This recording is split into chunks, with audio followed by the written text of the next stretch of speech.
मित्रों, मैं अमरीश कुमार श्रीवास्तव आपका नव चेतना यूट्यूब चैनल पे बहुत बहुत स्वागत करता हूं। आज अपन भारत माता के ऐसे सबूत के बारे में बात करेंगे जिसने संचार क्रांति ला करके इस देश का, इस भारतवर्ष का विश्व पटल पर नाम अंकित कर दिया। उनका नाम है सैम पित्रोदा। सैम पित्रोदा का पूरा नाम है जगदीश नारायण गंगाराम पित्रोदा। इनका जन्म 4 मई 1942 में तित्राडोर में हुआ था। यह है उड़ीसा में। इनके पूर्वज पूर्व में पीतल का काम करते थे, इसलिए इनका नाम पित्रोदा पड़ा। पर इनके पिताजी गंगाराम पित्रोदा रोजी रोजगार के लिए उड़ीसा आए और वहीं आके ये बस गए। यहाँ ये लकड़ी का व्यापार करते थे। सैम पित्रोदा जी के जो पिताजी थे वो केवल 4th क्लास पास थे और माता जो थी वो बिल्कुल ही निरक्षर थी। इस सब के बावजूद भी सैम पित्रोदा जी बचपन से ही होशियार थे, पढ़ाई में उनकी लगन थी, ध्यान था उनका। इसलिए पिताजी ने बड़े मुश्किल से अपने कठिन समय में उनको गुजरात भेज के उनको शिक्षा दिलाई। शुरू की शिक्षा इनकी तित्राडोर में ही हुई। उसके बाद ये गुजरात चले गए। गुजरात में इन्होंने इलेक्ट्रॉनिक में और फिजिक्स में मास्टर्स डिग्री प्राप्त की। महाराजा सियाराम विश्वविद्यालय से इन्होंने ये दोनों डिग्री प्राप्त की और इसके बाद ये अमेरिका चले गए। अमेरिका में इन्होंने नौकरी ज्वाइन कर ली।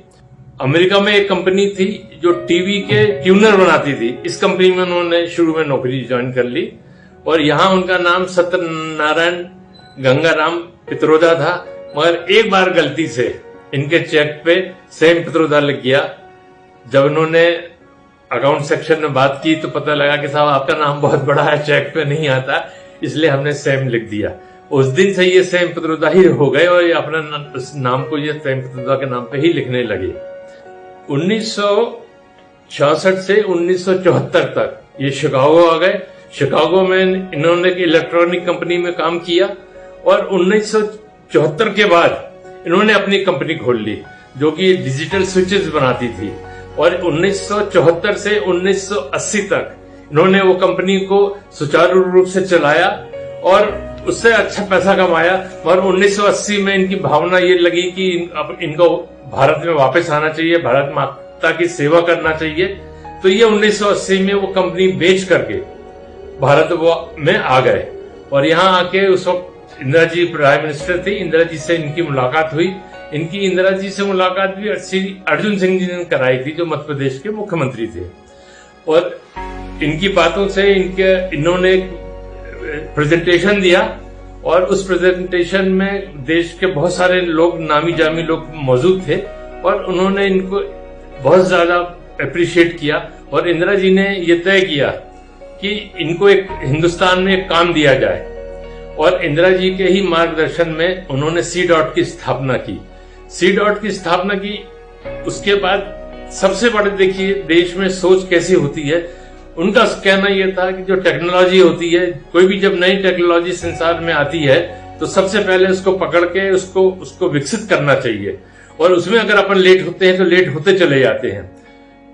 अमूमन अपने देश में ऐसा होता है कि जब कोई नया डिपार्टमेंट या नई कोई आयोग बनाया जाता है तो पहले उसके लिए जमीन देखी जाती है, फिर उसमें बिल्डिंग बनती है, फिर उसका कोई मिनिस्टर या नेता उसका उद्घाटन करता है, फिर काम शुरू होता है। इसमें 4-5 साल लग जाते हैं। सैम पित्रोदा जी ने ये ज्ञान दिया लोगों को कि ये 4 साल तो जिंदगी के बहुत बड़े होते हैं। टेक्नोलॉजी के नाम पे 4 साल में टेक्नोलॉजी कहां से कहां पहुंच जाएगी। उन्होंने दूसरे दिन ही दिल्ली के अशोका होटल में 4 कमरे लिए और वहां से उन्होंने काम चालू कर दिया। 5 आदमियों से इन्होंने काम चालू किया था उस वक्त और बहुत जल्दी इन्होंने करीब 500 इंजीनियर भर्ती कर लिए। और इनका सबसे बड़ा ये योगदान था, इनका सोचना ऐसा था कि संचार एक ऐसी चीज है जो गांव से गांव को जोड़ सकती है, शहर से शहर को जोड़ सकती है। इसके लिए उन्होंने सबसे पहले ये काम किया कि पब्लिक टेलीफोन बूथ बनाए, छोटे छोटे इलेक्ट्रॉनिक उन्होंने एक्सचेंज बनाए जिससे लोगों का संपर्क हो सके। क्योंकि हर आदमी के पास उस जमाने में 20-20 साल की वेटिंग थी। हर आदमी टेलीफोन नहीं रख सकता था, ना ले सकता था, और लेना भी चाहे तो मिलता नहीं था। तो इन्होंने छोटे से गांव में इलेक्ट्रॉनिक वो एक्सचेंज बनाए, टेलीफोन बूथ बनाए।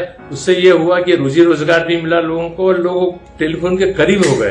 कहीं भी हिंदुस्तान में बात करना, विदेश में बात करना, तो वो बात कर सकते थे। यह उनकी बहुत बड़ी सोच थी, बहुत बड़ी देन थी।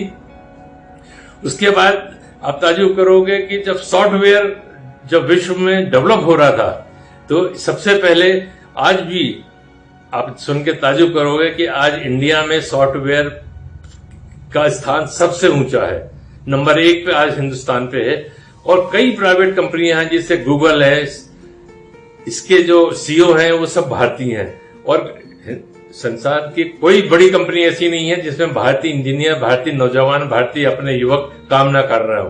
तो इन्होंने उसकी सोच बदली। सबसे बड़ी बात है कि इस आदमी ने साधारण आदमी की सोच बदली। लोगों का एक आकर्षण हुआ कि वो सॉफ्टवेयर में जाएं, इंजीनियर बने, और उन लोगों ने वो काम किया। और आज पूरे विश्व में अपन लोग के बच्चे, अपने हिंदुस्तान के नौजवान छाए हुए हैं। इन्होंने कई क्षेत्रों में काम किया। इनका एक क्षेत्र था पल्स पोलियो का। पल्स पोलियो की ऐसी बीमारी थी जो अगर बच्चे को आप वक्त पे दवाई नहीं दोगे तो उसको पोलियो हो जाता था। और उसकी जो बड़ी समस्या थी वो ये थी कि पल्स पोलियो की जो वैक्सीन है वो कैसे गांव-गांव में पहुंचाई जाए। तो इन्होंने एक छोटा सा रेफ्रिजरेटर बनाया जो कि 12-15 घंटे तक काम करता था, और उसमें रख करके वो वैक्सीन उन्होंने गांव-गांव, घर-घर भिजवाई। और आज आप सुन के ताज्जुब करोगे कि हिंदुस्तान में पल्स पोलियो हमेशा के लिए खत्म हो गया है। हिंदुस्तान एक ऐसा देश हो गया है जिसमें पल्स पोलियो नाम की कोई चीज नहीं है। मई 1989 में जब टेलीकॉम डे था, तो इनको टेलीकॉम आयोग का अध्यक्ष बनाया गया और इन्होंने उसमें भी काम किया, कई काम किए। इन्होंने ज्ञान भारती में भी काम किया, उसके ये अध्यक्ष रहे। मगर कुछ दुर्भाग्य ऐसा रहा, जब राजीव गांधी जब तक थे तब तक तो इन्होंने बहुत काम किया। उसके बाद इनका कुछ, राजीव गांधी के देहांत के बाद ये इंडिया छोड़ के चले गए।